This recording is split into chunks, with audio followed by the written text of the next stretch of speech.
இப்போ இருக்கக்கூடிய இந்த ஆடி மாதத்தில் ஆடி 18ஆம் பெருக்கு ஆகஸ்ட் மாதம் 3ஆம் தேதி நமக்கு இந்த ஆடி 18ஆம் பெருக்கு வருது. ஸோ இந்த 18ஆம் பெருக்கு அப்படின்னாலே நமக்கு அதுலேயே அர்த்தம் வந்துடுது. ஆடி மாதம் 18ஆம் தேதியில் பெருக்கு அப்படின்னா விருத்தின்னு அர்த்தம், வளர்ச்சி அப்படின்னு அர்த்தம்.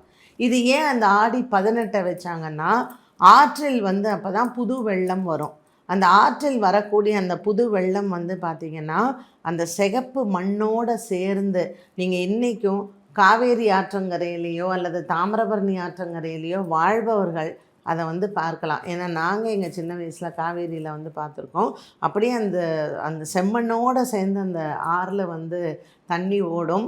அண்ட் இப்போவும் மழையெல்லாம் நல்லா இருக்கிறதுனால நிறைய ஆறுகளில் வந்து இந்த வெள்ளப்பெருக்கு எடுக்கும் பொழுது இந்த ஆடி பெருக்கில் எடுக்கக்கூடிய அந்த வெள்ளப்பெருக்கு உலகத்திற்கு அது வந்து அந்த வருடம் அந்த வெள்ளப்பெருக்கு எப்படி இருக்கோ அந்த வருடம் வந்து எப்படி அந்த வயலில் வந்து பயிர்கள் எல்லாம் வளமாக வளரும் அப்படின்னு அந்த காலத்துலேயே வந்து அது ஒரு சகுனம் மாதிரி வந்து பார்த்தாங்க.